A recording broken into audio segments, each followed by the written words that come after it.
Srimati Shantha Chellappa is a senior advocate having practiced law in Karnataka for more than 35 years in the field of civil, labor, service and company matters. She has represented insurance companies, railways, banks before trial courts, high court and consumer courts. She is trained in mediation by ISDLS USA, in commercial mediation by JAMS at CAMP, and for cross-border disputes by SIMC. She has trained judges and advocates in mediation on behalf of MCPC, an initiative of the Supreme Court of India, and for the Bangalore Mediation Center. She is a member of SIMC and NCLT, Southeast Disputes Redressal Commission. She is a member of WICCI, National Council Mediation, associated with CAMP as which is one of the India's first private mediation initiative since its inception as a senior mediator and director, participating with all its programs. She has mediated several disputes in the areas of property, contracts, commercial, consumer, family, matrimonial, etc., with good rate of settlement. Being passionate about mediation, she has completely dedicated herself to mediation practice. Published several articles on mediation. Let us today hear the presentation she made in Karnataka Mediation Center on Mediation Act 2023, Changing Dimensions. To work on this process. So how many of you have gone through the act? Most of you have done it. So what according to you, as you think, because I also think, I am here to explore the act along with you. So maybe I might miss certain important provisions. So what according to you, the important provision which is given a better legal framework, accessibility and also for the parties to look at this process along with the judicial process. Can anybody come back with your thoughts? Yes. Pardon? Yes. Pre-litigation mediation. Then? Enforcement of settlement agreement. Online mediation. Yes. Community mediation. So there are certain enabling provisions and we have, let me take it one by one. So let me just read out the preamble. Okay. What does the preamble say?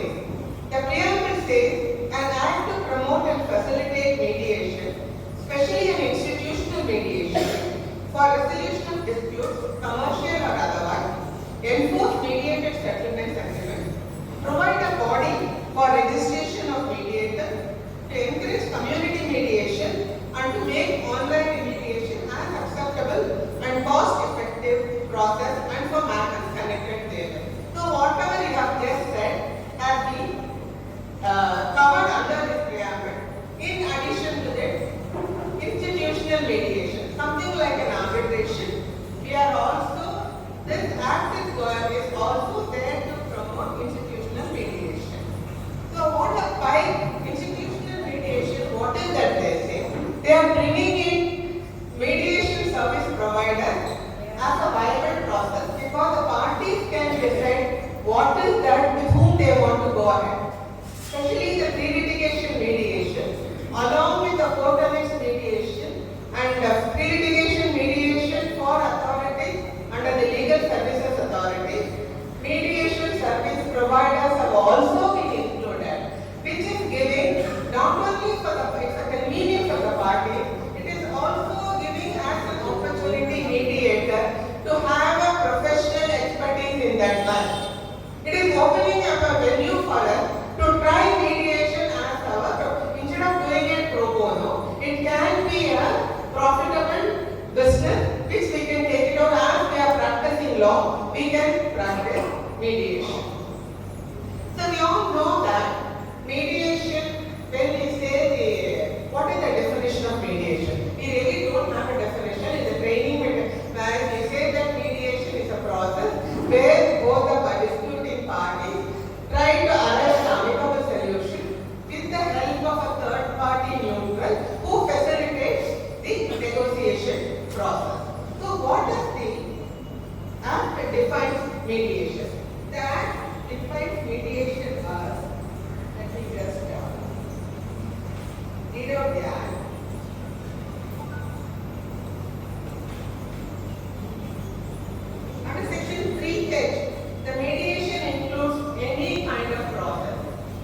whatever name it is called, whether it's a pre-litigation mediation or an online mediation or a community mediation or a conciliation or of any other report or something similar to all these things, wherever the parties try to arrive at an amicable solution with the help of a third party who is called a mediator. This is so here, what has happened was there was a thin line between mediation and conciliation. There's always been a confusion whether it's a mediation or a conciliation.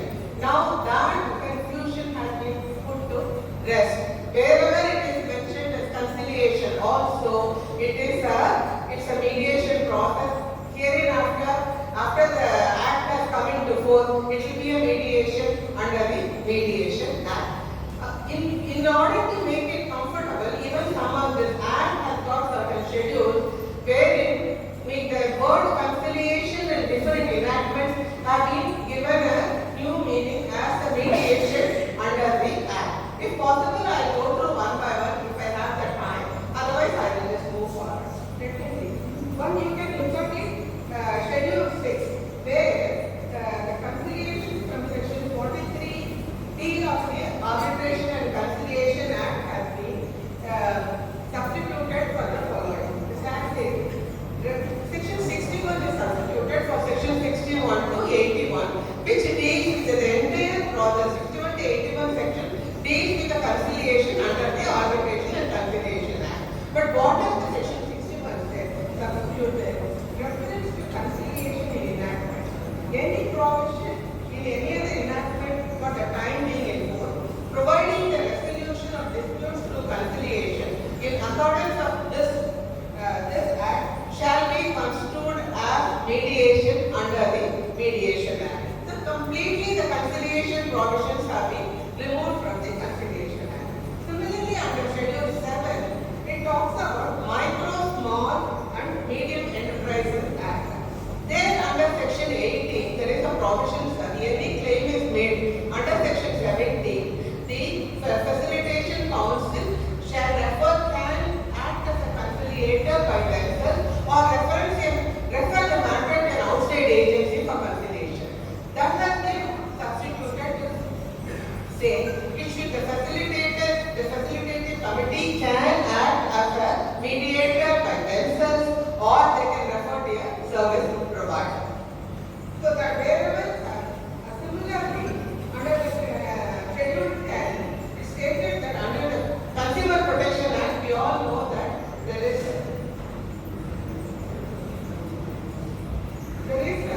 Chapter 5, which completely deals with consumer mediation. That chapter has been written. So Section 37 of the Consumer Protection Act reads like this. The District Commission or State Commission or the National Commission, as the case may be, either on an application by the parties of suo motu, they can refer the matter to mediation under the Mediation Act. So these are the wherever the conciliation is provided or mediation is provided, the Mediation Act has been restated. So the next salient feature of this Act is Section 2. To what cases the Act applies? Okay, where mediation is conducted in India, this Act is applicable where mediation is conducted in India, and it can be either be a domestic mediation or an international mediation. When they talk about domestic mediation, then both the parties should be living and residing in India. It can be either civil or matrimonial or any commercial matter, or it can be an international mediation, or one more enabling provision is that government, either is a central or this is one of the enabling provisions of this Act, which I feel that we all know that government is the largest litigator. So this provision applies mediation in commercial matters only. In commercial matters, the government, any public body or any company which is owned by the central government or the state government, wherever there is a commercial matter, mediation.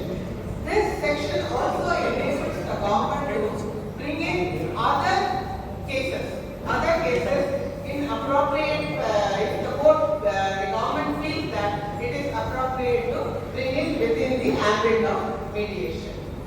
And then it also includes international mediation.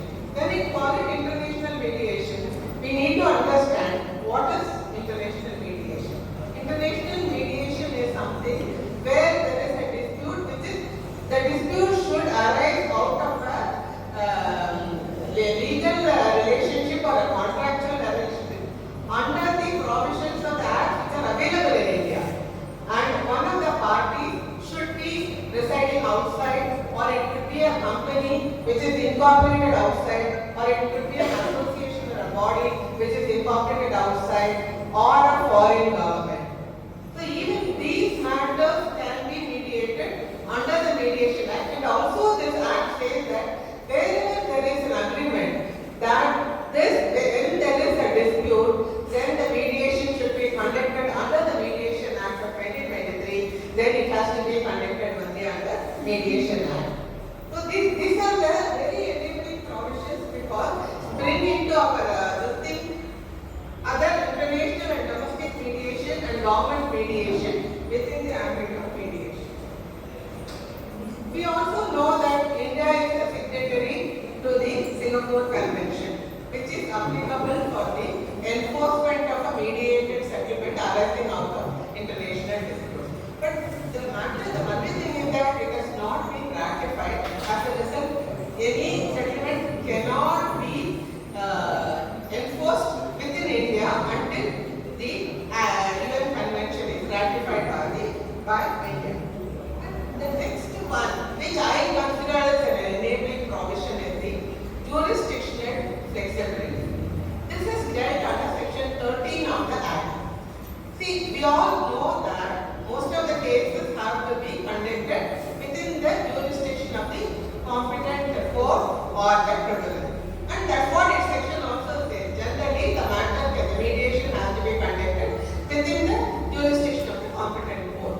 But if both the parties decides they can conduct the mediation anywhere in the country, if they think, maybe they choose Bangalore mediation to a person living in Delhi and having a dispute there, he chooses, I prefer Bangalore mediation center because their mediators are more efficient, they can come over here and get it done. That is the beauty of it. There is a convenience for the parties with their concern. If they have the consensus, then they can do it. And apart from that, online mediation. Online mediation, parties can live anywhere. And you are all doing online mediation, right? Each one of us, I can see that on video conferencing and through audio conferencing, through chat box, everything you are doing. So even online, wherever it is conducted. But for the purposes of enforceability, registration and challenge, it has to be done within the jurisdiction of the court, which has got the jurisdiction to try this matter. That is the only exception to this provision. I am sure you will all agree that it is an enabled provision because it not only it gives, what shall I say, easy convenience for the convenience of the party to attend the mediation wherever they are. And the mediators can also, if the parties believe in that particular mediator, wherever they are, they will come to you. That is the beauty. We can also, if we are going to keep ourselves always in touch with the subject and we keep improving ourselves, we are there for them to help others wherever they are. Then what is the next enabling provision? I ask the pre-litigation mediation. That is dealt under section 5.1. We all know that pre-litigation, we have all heard and we have an idea and we have exposure to section 12A of the Commercial Courts Act, where the pre-litigation mediation, where there is no emergency of interim order, it is mandatory, right? Similarly, section 5.1 also, with the consent of the parties, even if there is no emergency, whether there is a civil or a commercial matter, if the parties agree, they can go in for a pre-litigation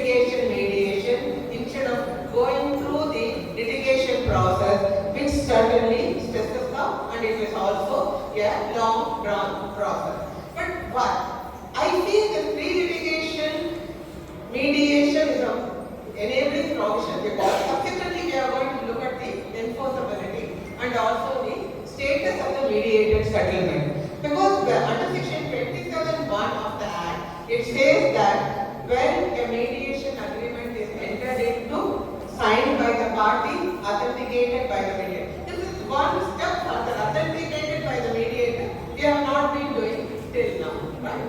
But under the Mediation Act, once it comes into force, will be authenticating the mediated settlement.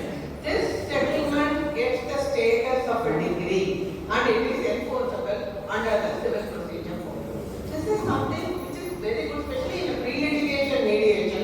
If the parties arrive at a settlement, there is no question of going to the court at all because the settlement agreement can be enforced under the case.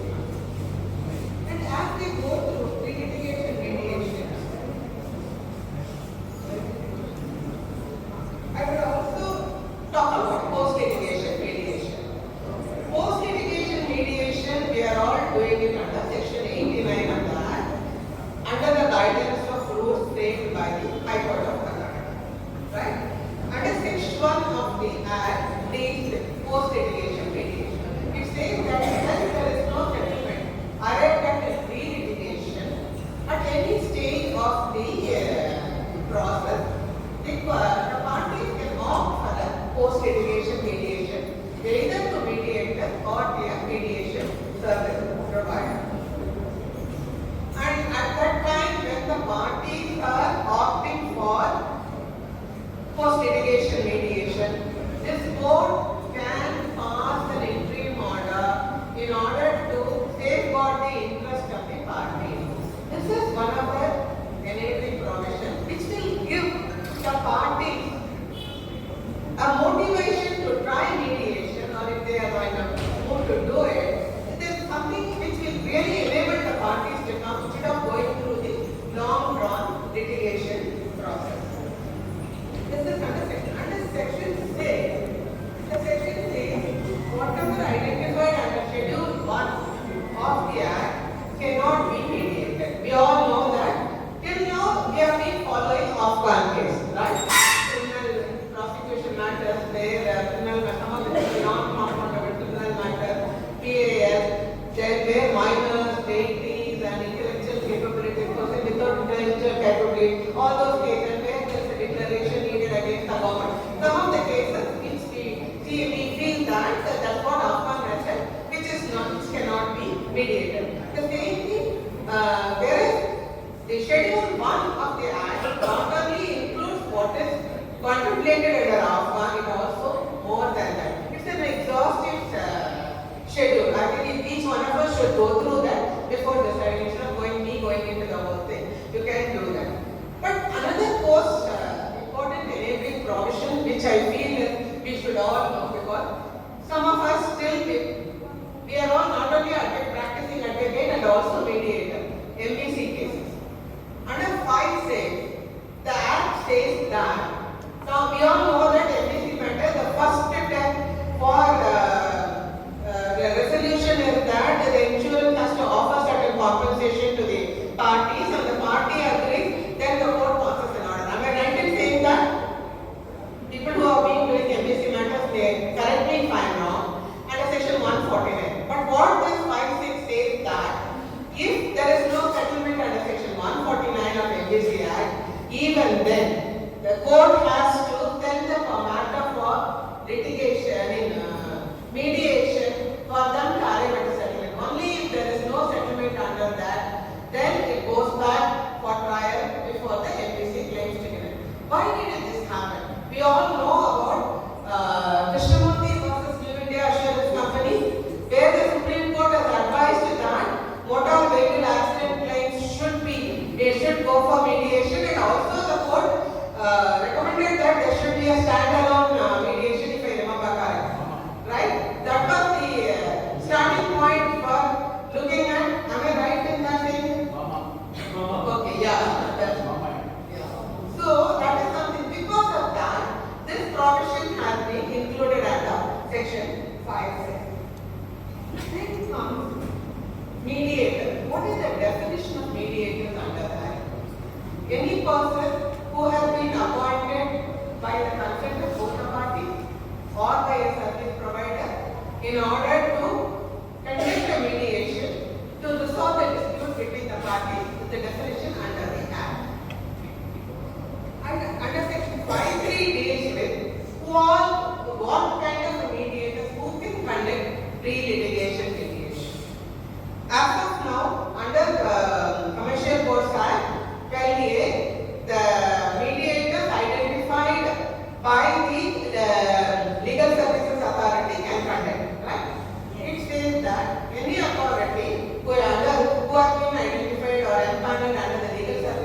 authority or any other authority specified by the government, or a mediation service provider, or any mediator who is registered with the mediation council can conduct pre-litigation mediation. As section 8 also, who can become the mediator? We have certain provisions under the rules, right? High Court rule, who can be trained as a mediator. It says that a person who has been 15 years of service, a lawyer, or any other professional who is around 15 years of practice or expertise in their field can be trained as a mediator. But here the section says even a foreign national can be trained as a mediator to conduct mediation in India. Because this is applicable only to mediation, domestic and international mediation conducted under the laws of India. But he has to have the qualification and accreditations and experience of as going to be specified by the government. So far they have not specified it. What are the qualifications to get trained? Hopefully it will come when they train the rules. This is what it is.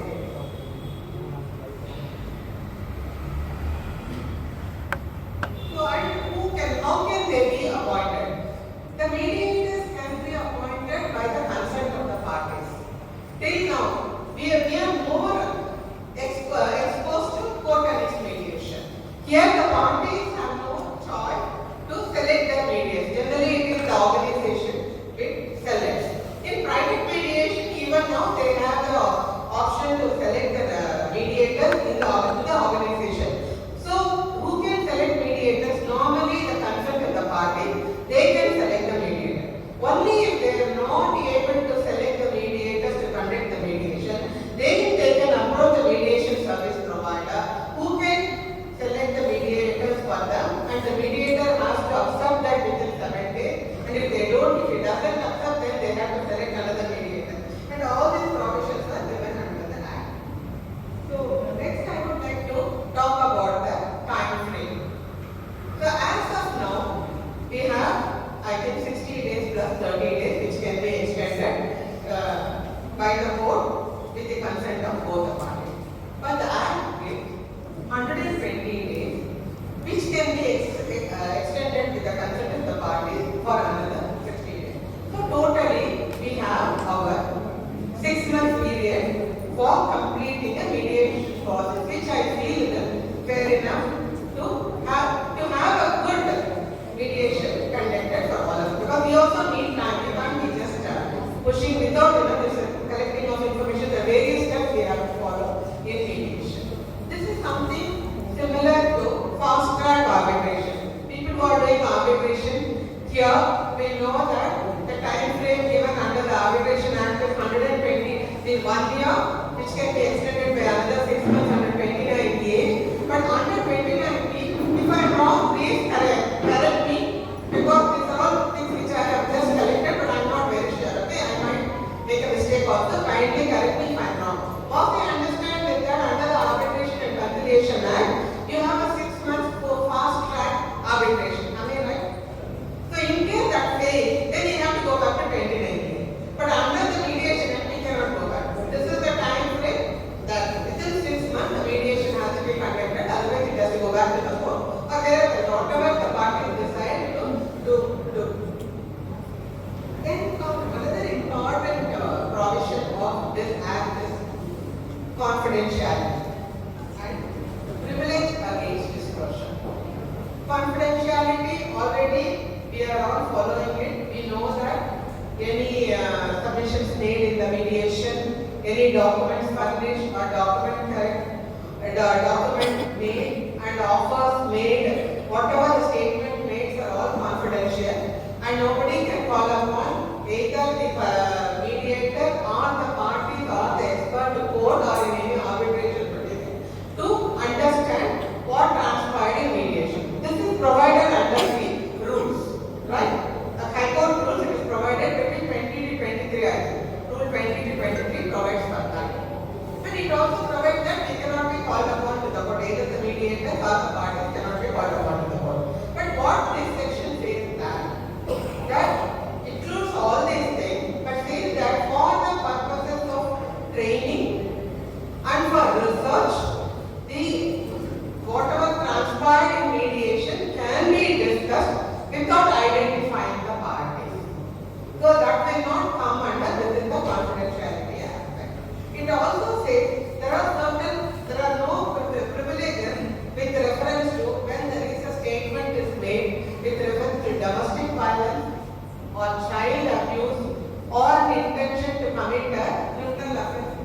punishable under the Act, or a statement is made which could affect the public safety or public health. All these things, there is no confidential, they are not privileged for confidentiality aspect of the section. Then, and apart from that, I want to talk to you about the exclusion that I already told you. Under section 6, schedule 1 talks about which are the cases non-mediator. So, I'm so sorry. I'm so busy talking to you. I'm not even saying the slide. Okay, let me just go over to that. I never realized that.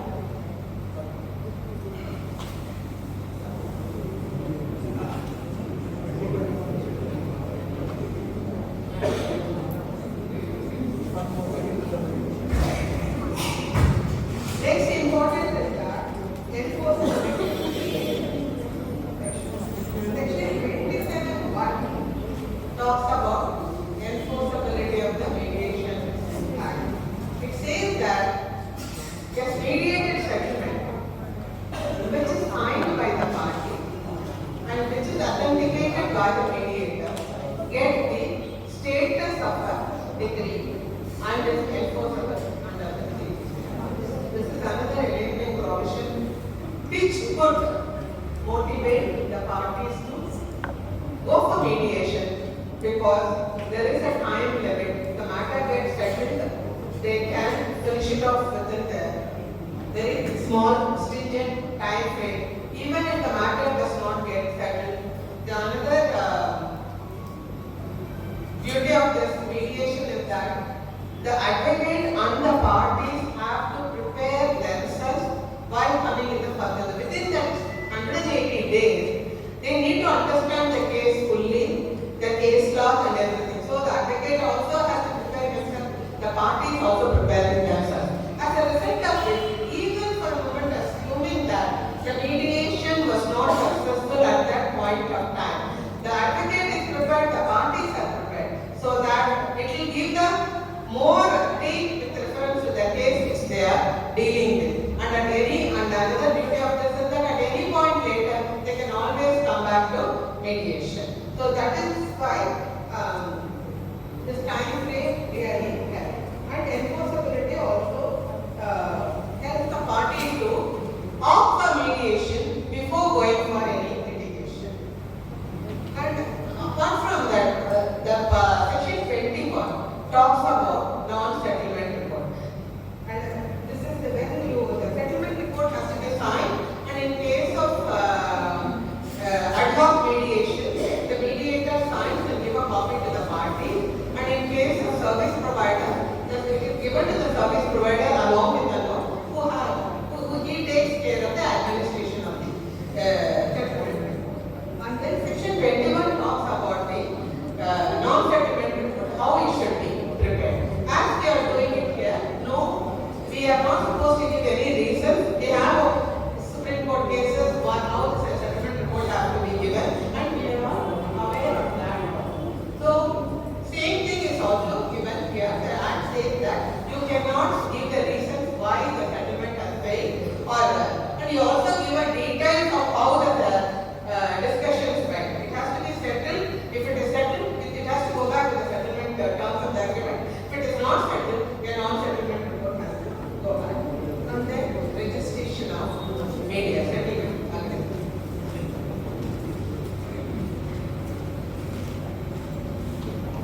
The Act provides for if the parties want. It's an optional provision under section 12, section 20. Section 20 talks about registration of mediated settlement. So the parties can by themselves or the service provider can register the settlement agreement if they want to. And the jurisdiction is there is a jurisdictional requirement. Whichever court has got the competent jurisdiction to try this matter. As I already told you, even though if the mediation is conducted something outside the jurisdictional court, still the registration has to be done within that. It has to be registered with the authority who is not yet specified by the government. So once it is specified, then and the Act comes into force.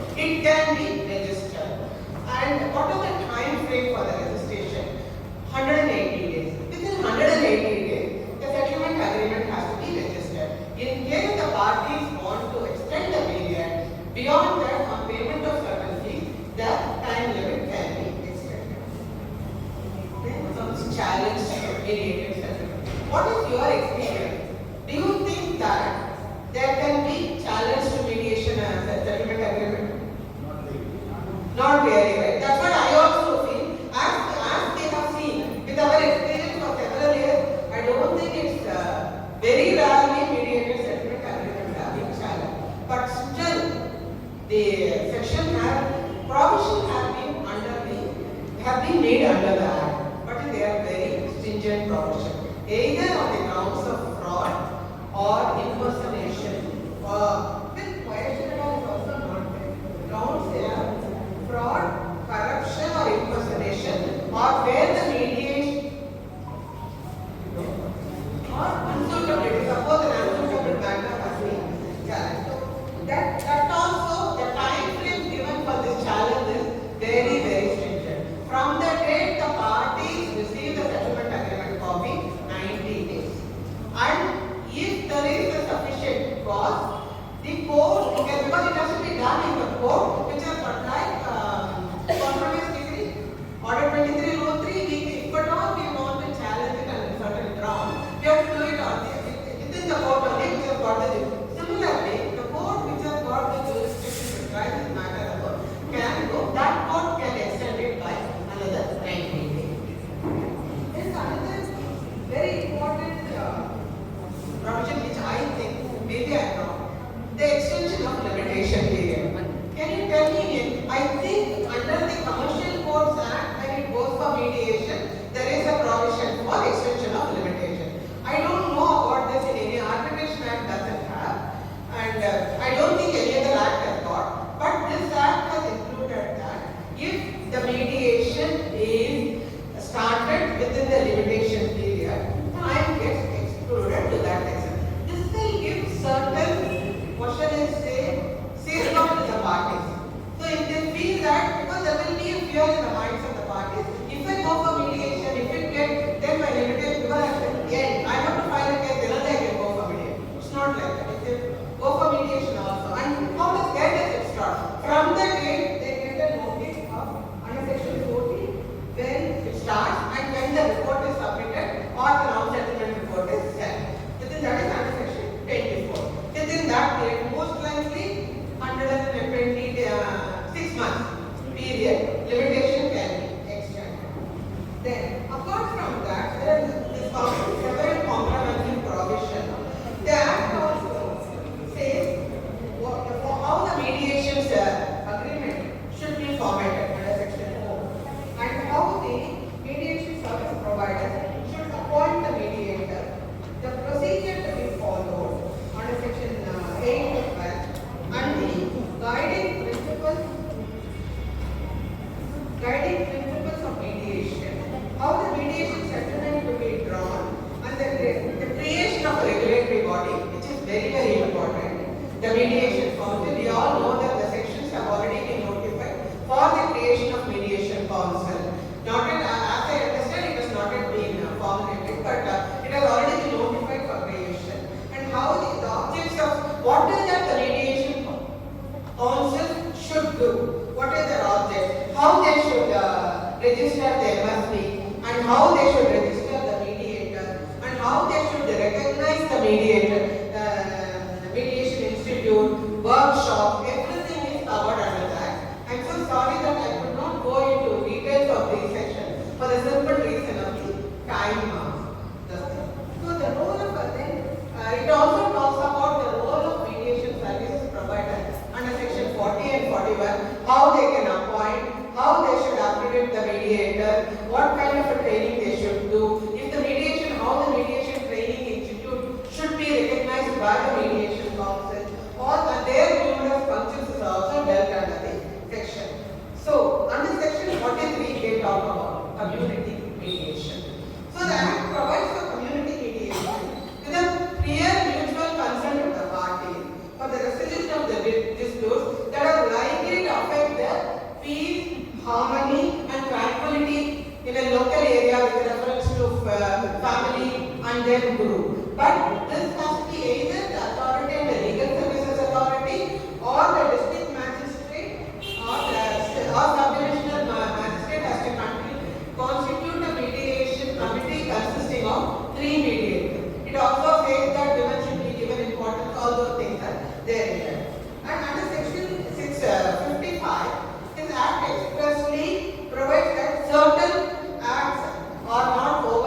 this has been made mandatory, Shantha.